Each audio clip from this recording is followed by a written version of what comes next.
Bonjour à tous et bienvenue dans ce nouveau numéro d'Accès Direct, votre émission d'information et de rencontre avec ceux qui font l'actualité en Savoie-Mont-Blanc.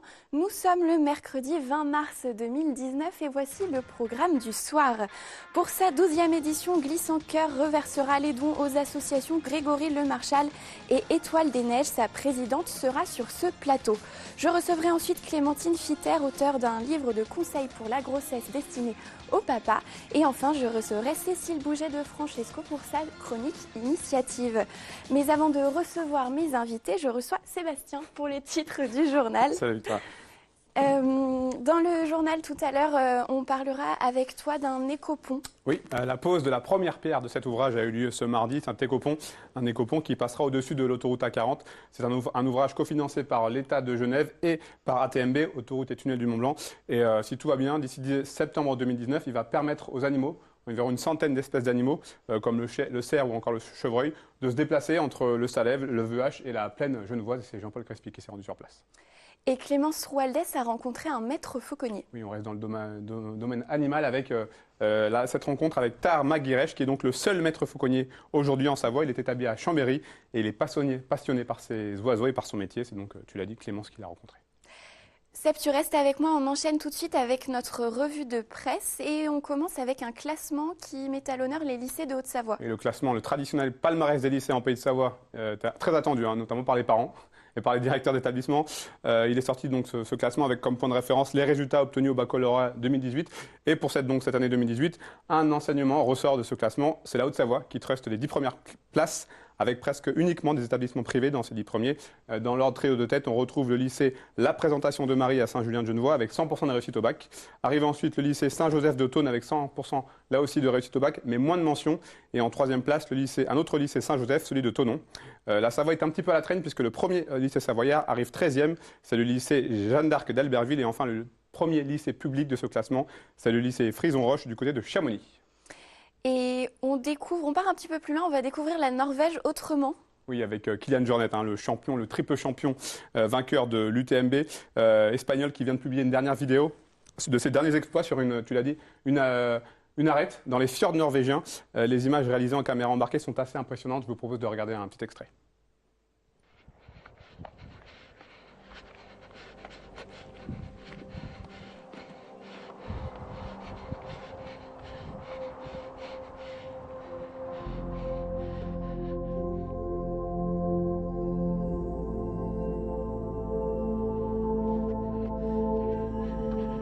The mountains in Norway, they are very wide. You just start from the sea, from the fjord, go up to one ridge, and just keep. Ça fait rêver. Ouais, cette vidéo à découvrir sur les réseaux sociaux, sur YouTube ou même sur le site de l'équipe. Tu as choisi de nous parler de dessins animés. Et oui, puisque j'ai découvert aujourd'hui sur le site Combini la bande-annonce de Toy Story 4. Donc je t'invite Seb à aller la voir. Elle était en anglais, donc on a simplement récupéré quelques images. Pour l'intrigue, la bande de joyeux jouets accueille un nouveau membre créé de toutes pièces par leur jeune propriétaire. C'est cette fourchette qu'on voit ici. Le film va sortir le 26 juin prochain. Il va falloir encore attendre un petit peu. On en reparlera peut-être lors de la prochaine édition du Festival international du film d'animation d'Annecy. L'organisation dévoile petit à petit la programmation. Il y a quelques jours, Marcel Jean et le délégué artistique et le comité de sélection du festival ont dévoilé les 80 courts-métrages en compétition. On sait déjà que les Looney Tunes, on les voit ici à l'écran, seront de la partie. Après, des bons souvenirs.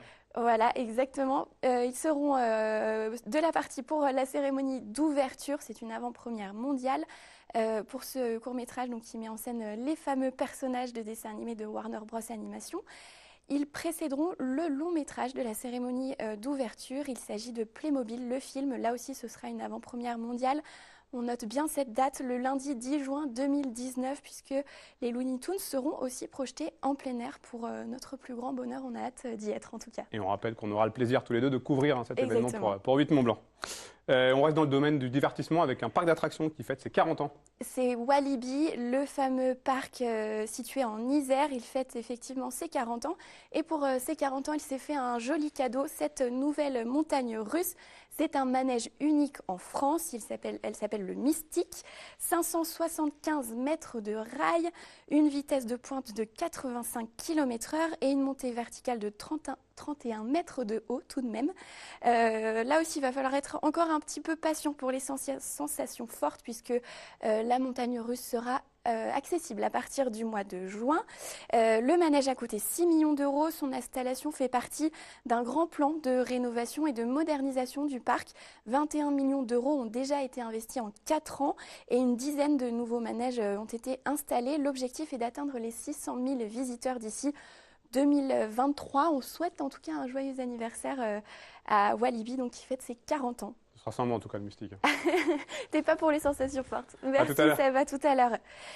On va ouvrir notre première page dans cette émission, la rubrique Dans l'actu. Et pour cela, je reçois Marianne Bréchu. Bonsoir. Et bienvenue sur le plateau d'Accès Direct. Vous êtes présidente de l'association Étoile des Neiges, une des 2 associations mises à l'honneur cette année au Grand Bornand pour la 12e édition de Glisse en Cœur, un événement incontournable, un événement caritatif dans les Aravis.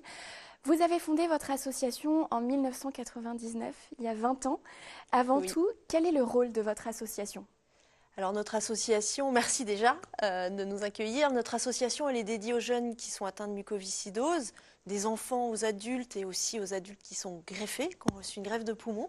Et elle est dédiée à les soutenir grâce au sport. Depuis le premier jour, le sport peut vraiment les aider à mieux vivre, mieux grandir et puis aussi les aider dans des phases difficiles. Donc c'est le cœur de nos actions, le sport et le partage depuis du coup 20 ans.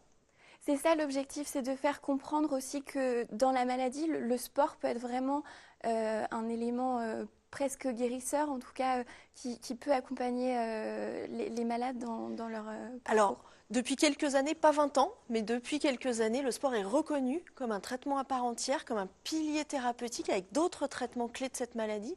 Donc il est encouragé, dans tous les hôpitaux spécialisés en France, il y en a 40, il est encouragé par tous les médecins, auprès des jeunes, auprès des grands, pour qu'ils puissent pratiquer de manière adaptée, le plus régulièrement possible, le plus possible, au fil de leur vie et des étapes de la maladie.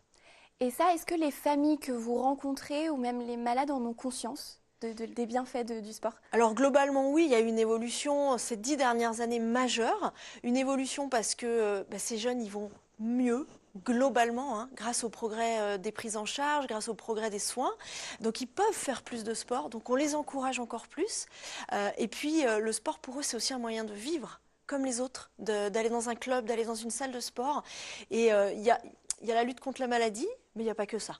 Il y a prendre confiance, mieux grandir, vivre comme les autres. Et ça, c'est super important. On l'a dit, vous êtes à l'honneur avec l'association Grégory Le Marchal pour cette édition de Glisse en Cœur qui va se dérouler ce week-end, les 22, 23 et 24 mars. On va écouter justement la directrice de l'Office de tourisme du Grand Bornand qui accueille l'événement. On en parle juste après. C'est un événement qui est porté par l'Office de tourisme du Grand Bornand, avec effectivement en soutien l'ensemble des services de la station du Grand Bornand. Et comme chaque événement que nous organisons, eh bien, nous avons besoin de bénévoles et ils seront au nombre de 350 cette année. Alors comme tous les gros événements, on travaille dessus toute l'année. Là, on a la veille de l'événement, il y aura ensuite la phase de remerciement et ensuite de travail avec l'association suivante. Donc c'est vraiment un travail qui dure au fil des mois. Et l'événement, chaque année, se lance au mois de novembre, où nous annonçons au grand public la cause de l'année prochaine et on lance le compteur des dons à ce moment-là. Cette année, nous avons choisi les associations Grégory Le Marchal et Étoile des Neiges qui luttent toutes deux contre la mucoviscidose et on va essayer de leur apporter effectivement beaucoup d'éclairage sur leurs actions. Ils vont beaucoup communiquer dessus. On va apporter de l'énergie à tous ces jeunes et adultes atteints de mucoviscidose et puis on va essayer de relever un défi, celui de récolter beaucoup de dons. Les associations se sont fixées l'objectif de 450 000 € de dons. Pendant l'événement, eh bien, les gens pourront se rendre sous la tente des associations et puis pouvoir faire des dons très directement aux associations pendant l'événement, bien sûr. Alors, Isabelle Pochacotio le disait, l'objectif c'est de récolter des dons. À quoi vont vous servir ensuite ces dons récoltés ? Alors déjà nos deux associations, on travaille ensemble, on collabore et ça c'est fantastique. Et ces dons vont servir Dans plusieurs projets, des projets pour soutenir les familles dans leur quotidien, de notre côté pour faire du sport, du côté de l'association Grégory Le Marchal, ça va être soutenir aussi des projets de vie quand on est adulte avec cette maladie, c'est pas simple de trouver sa place dans la vie. Des projets à l'hôpital, l'association Grégory Le Marchal a rénové de nombreux services qui accueillent des jeunes atteints de mucoviscidose et ça change leur vie à l'hôpital. Nous, de notre côté, à l'hôpital, on essaye d'amener des coachs sportifs qui intègrent les équipes médicales. Donc ça, c'est formidable, c'est assez nouveau dans le monde médical en général. Et puis enfin, nous, de notre côté, on va emmener ces jeunes en stage, faire du sport à la montagne, à la mer, comme depuis 20 ans maintenant, parce que c'est des moments privilégiés où ils peuvent vraiment prendre confiance et vivre à fond.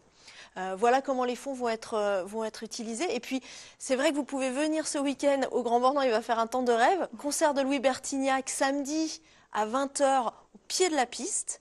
Donc ça, c'est assez génial. Si vous êtes fan, venez parce qu'il va donner 2 heures de concert avec beaucoup de générosité.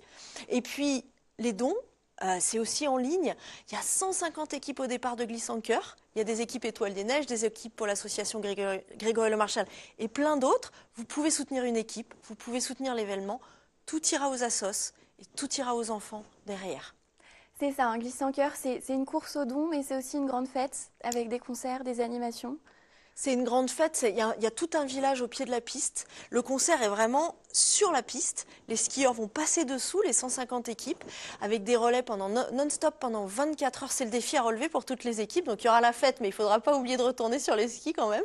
Et puis pour nous, les associations, on aura un stand et on sera là pour vous accueillir, le grand public, répondre à vos questions. Et on a la chance et le bonheur d'avoir des jeunes atteints de mucoviscidose, des enfants, des ados, des adultes et certains qui sont greffés, qui seront là, qui vont profiter de cette énergie et certains sont dans des équipes et vont participer, voilà, pour montrer qu'il y a de l'espoir et qu'il faut être à fond tous les jours et continuer tous ensemble. C'est aussi l'occasion pour eux d'oublier un peu le quotidien qui peut être parfois difficile. C'est une grande fête aussi pour eux. Bien sûr, c'est une grande fête pour eux. Certains étaient à l'hôpital il y a quelques jours. C'est le cas d'un jeune homme qui s'appelle Arthur, qui a cru qu'il n'allait pas venir, puis finalement ça s'est un petit peu arrangé et il va être là. Et c'est sûr que dans ces moments difficiles, ces moments-là d'événements, c'est du bonheur pas juste pendant 3 jours. C'est du bonheur pendant des semaines et c'est des choses qui restent et qui sont importantes dans les moments difficiles. Justement, pour parler un petit peu de la mucoviscidose, c'est la maladie génétique mortelle la plus répandue en France. À votre échelle, quel constat faites-vous? Est-ce qu'il y a des progrès dans les traitements? Est-ce qu'on en guérit aujourd'hui? Alors, on va faire 2 constats. Le premier, c'est qu'il y a des progrès extraordinaires. En 20 ans, on a gagné 10 ans d'espérance de vie. Ça peut paraître peu, mais c'est beaucoup. Pour un enfant qui naît aujourd'hui, en 2019, et qui reçoit ce diagnostic de la mucoviscidose, on va plutôt annoncer à peu près 30-40 ans, jusqu'à 40 ans d'espérance de vie. Néanmoins, l'âge moyen du décès, il est plutôt vers 30 ans. Mais on est passé de 18-19 ans à quasiment 30 ans. Ça, c'est les progrès, c'est formidable et ça va continuer. Et à ces progrès s'ajoutent ceux de la transplantation. Donc le deuxième volet de cette maladie, c'est que non, on ne sait pas guérir. Pas encore. On avance, mais on ne sait pas guérir. Donc on sait mieux vivre, on sait retarder les échéances, on sait améliorer la qualité de vie, on sait faire en sorte que ces traitements se passent plus dans la vie quotidienne qu'à l'hôpital, mais on ne sait pas encore guérir. Donc quand les jeunes arrivent, pour certains, dans une phase très sévère, seule la greffe pulmonaire, la greffe des 2 poumons va permettre de continuer à vivre. On aura plein de greffés avec nous ce week-end, ce qui est extraordinaire, et c'est aussi beaucoup d'espoir. Voilà, mais la mucoviscidose, ça reste une maladie où à la fois on a beaucoup de progrès, beaucoup d'espoir, et à la fois on ne sait pas guérir encore, et surtout il y a plusieurs visages à cette maladie. Certains vont pouvoir avancer dans la vie, d'autres vont être très malades très jeunes, c'est très complexe. Donc il faut qu'on continue nos efforts tous ensemble, et puis ce week-end, c'est un moyen aussi d'envoyer de l'énergie à tous les malades en France. On espère, on vous souhaite en tout cas de récolter beaucoup de dons. L'année dernière avait été un record avec plus de 400 000 euros récoltés. Vous étiez là dès le début. Vous allez encore suivre cet événement et espérer qu'il dure encore. Bien sûr, ce qui est important, c'est que quand cet événement a commencé il y a 12 ans, en 2008 et 2009, nous on était là, on était les premières associations soutenues. C'est formidable pour nous de revenir. Puis nous, on va fêter nos 20 ans Étoiles des Neiges, donc c'est encore plus formidable pour nous. Cet événement est devenu un modèle d'événement solidaire en France, pas qu'en montagne.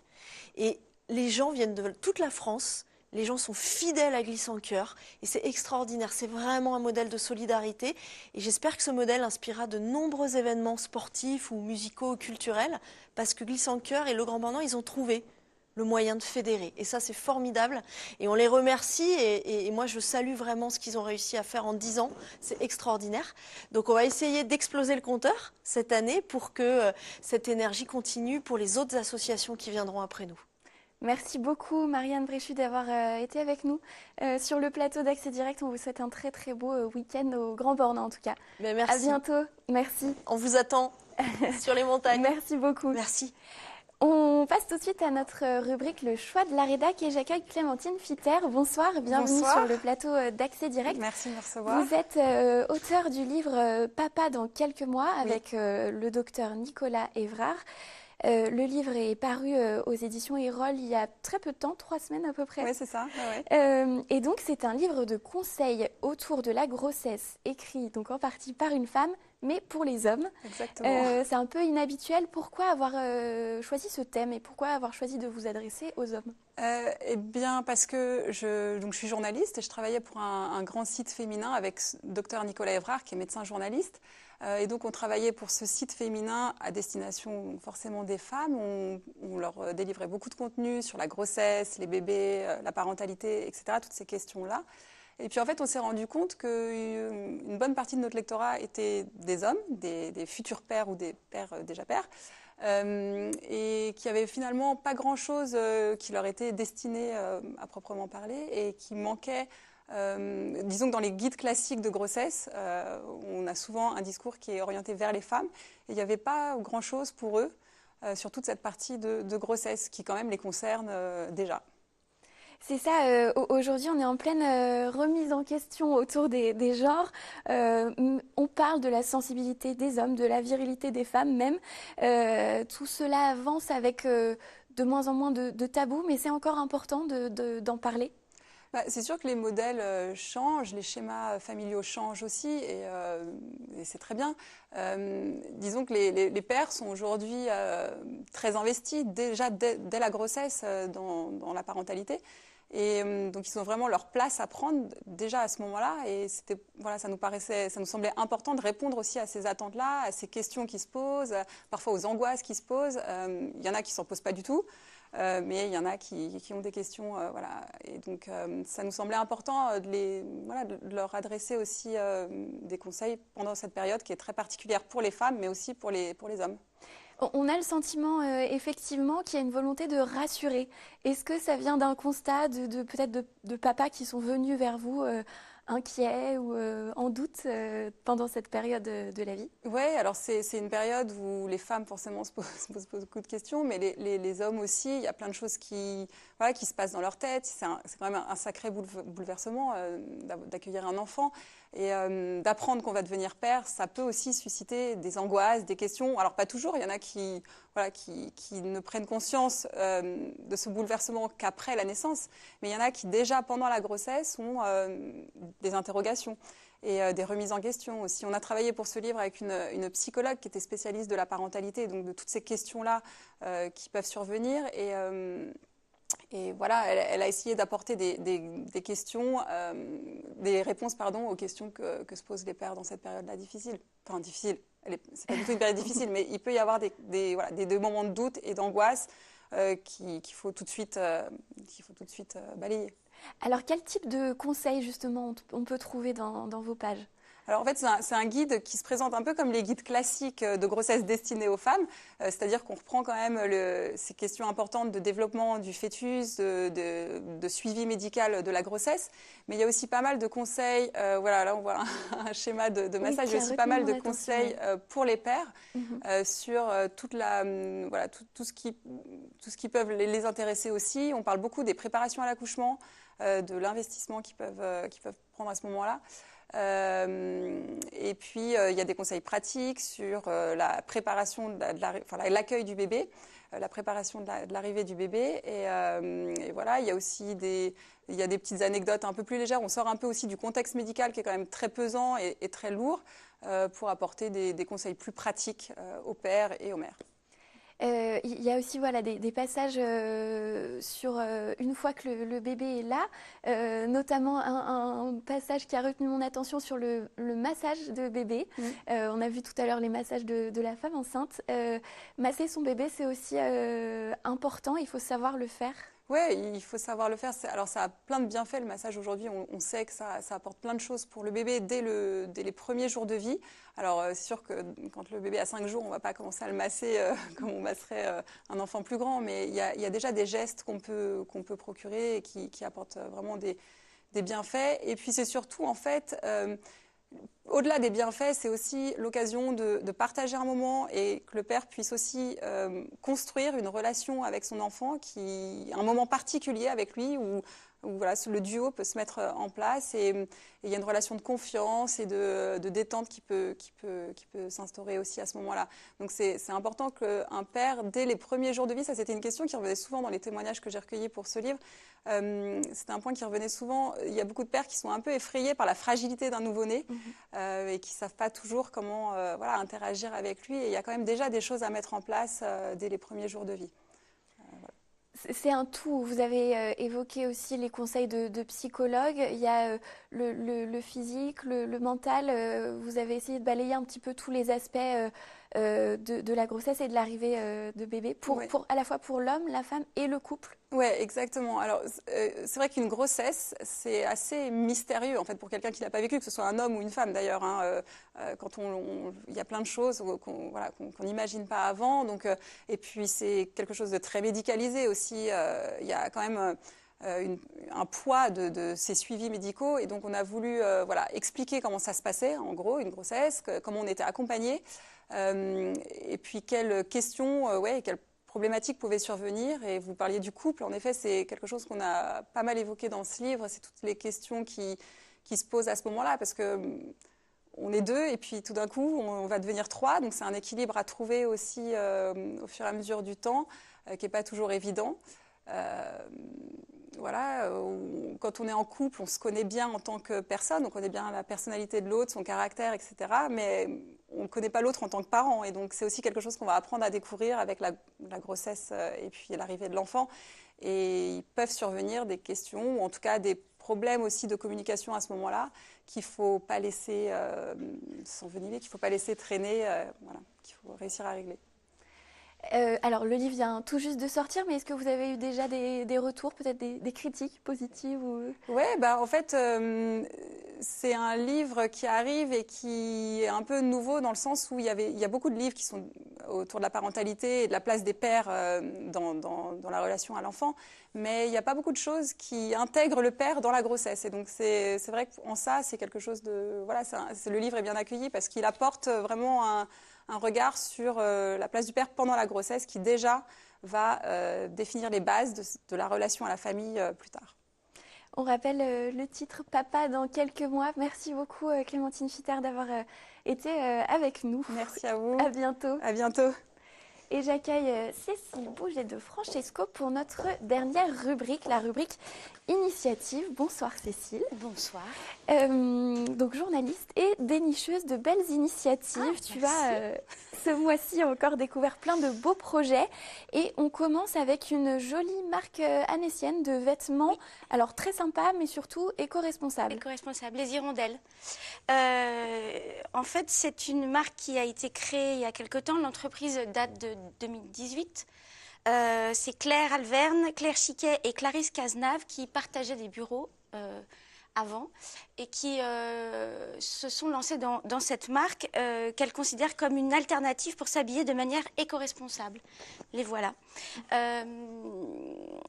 Elles sont toutes les trois. Elles se sont rendues compte en fait qu'il existait bien sûr des marques éco-responsables ou des marques éthiques, mais que c'était pas simple. Elles veulent des vêtements intemporels, ce qu'elles appellent des piliers de notre garde-robe. Donc elles se sont lancées dans ces. Alors il y a des pulls, des chemises, des gilets, des t-shirts. Elles font aussi des petits sacs en tissu, puis elles travaillent aussi le cuir avec des ceintures, des étuis à lunettes, etc. La particularité, c'est que le tissu qu'elles utilisent pour les vêtements provient de chutes, entre guillemets, de l'industrie textile. Je dis entre guillemets parce que ce ne sont pas des petits morceaux, hein.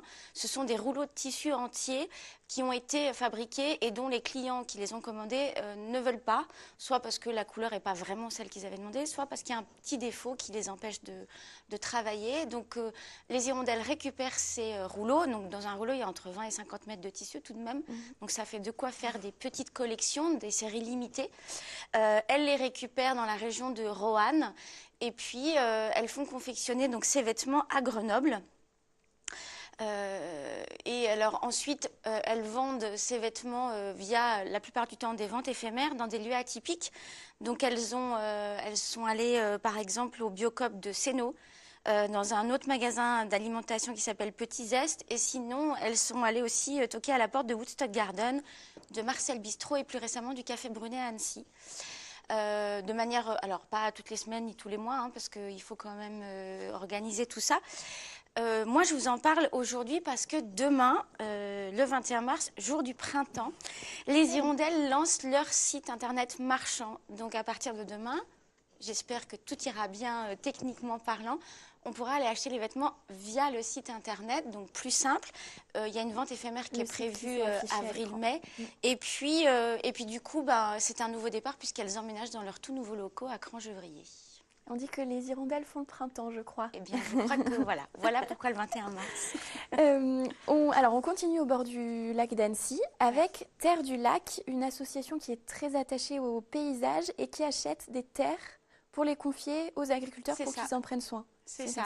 Alors, c'est une association qui réunit des amoureux des paysages du bassin du lac d'Annecy, créée il y a 10 ans, qui regroupe aujourd'hui 200 adhérents à peu près, donateurs, puisque leur cotisation participe à la constitution d'un budget pour aller acheter ces terres, une dizaine de bénévoles présidés par Pierre Viguier. Donc, eux, ils veulent contribuer à la préservation à long terme des paysages autour du lac. Et ils font un constat très simple, c'est que dans les paysages, il y a les terres agricoles et ce sont les terres les plus menacées par l'urbanisation. Donc, comme tu disais, ils achètent des terres qui sont à la vente, hein, et ensuite ils les remettent à disposition des agriculteurs pour qu'ils les exploitent, souvent via un contrat de location, ce qui fait que l'agriculteur n'a pas besoin d'acheter le terrain. Souvent, ce sont ceux qui cultivent à ce moment-là la terre, mais qui n'ont pas les moyens de l'acheter. Donc voilà, on passe par Terre du Lac. Et puis, du coup, ils peuvent investir leur argent ailleurs. En 10 ans, ils ont acheté 6 terrains, à peu près 6 hectares, une trentaine de parcelles autour du lac, Chevaline, Doussard, La Tuile, Saint-Joriot. Et donc, le 6 avril prochain, c'est l'Assemblée générale. C'est aussi le lancement d'une campagne de financement participatif via la plateforme Cocorico, parce qu'ils ont un 7e terrain qu'ils s'apprêtent à acheter. Donc, ils ont un peu besoin qu'on les aide. Donc, ils feront ça, le lancement, lors de leur assemblée générale. Et puis Pierre Viguier me disait que, lui, il était là depuis le début et qu'il aimerait bien passer la main. Il n'est pas le seul dans ce cas. Donc, il y a aussi, le 6 avril, un appel à nouveaux bénévoles pour intégrer le bureau de l'association. L'appel est lancé, en tout cas. Voilà. Pour terminer, on connaît les célèbres conférences TEDx, je sais plus. Tout court. TED tout court. Et elles existent aussi à Annecy. Tu as choisi de nous parler de leur rencontre sur la curiosité. Alors, en fait, TED, donc, c'est un dispositif de conférence qui est né, on s'en doute, aux États-Unis dans les années 80, arrivé en France 2009, et puis 2017. Mélanie Leroy et Emmanuel Caya demandent la licence, puisque c'est extrêmement encadré, hein, demandent la licence donc, aux créateurs pour organiser donc TEDx. Le X, c'est pour dire que ça ne se passe pas aux États-Unis, à Annecy. Donc c'est un format assez innovant de conférence de 3 minutes à 18 minutes. L'axe, c'est des idées qui valent le coup d'être diffusées. Et donc, du coup, on les voit, équipe de bénévoles, l'édition s'autofinance à 100%. Donc, s'il y a des partenaires qui sont prêts à les aider, ça fait partie aussi de la raison pour laquelle j'en parle ce soir. Les thèmes 2019, j'en ai choisi quelques-uns. S'ouvrir à l'autre, une nouvelle forme d'enseignement, l'addiction au sport, la médecine 2.0, se trouver par l'échec. Ça se passe le 30 mars, mais elles sont victimes de leur succès. c'est complet, mais pourquoi j'en parle? Parce que c'est visible sur Internet.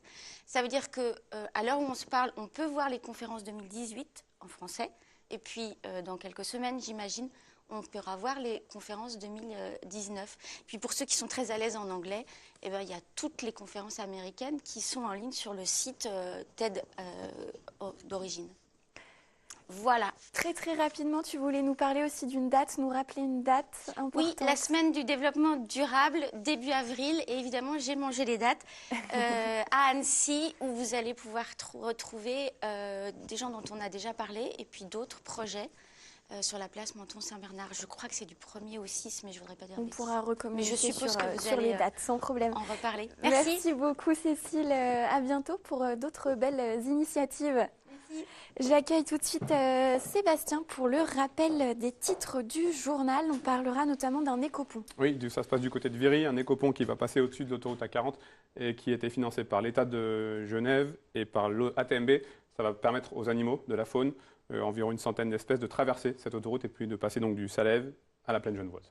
On reste avec les animaux avec un maître fauconnier. Oui, un portrait proposé par Clémence Waldès, Tahar Maguirech, seul maître fauconnier de Savoie. Il est du côté de Chambéry, c'est un passionné, on verra son portrait dans le journal. C'est tout de suite après la pub, restez avec nous sur 8 Mont Blanc.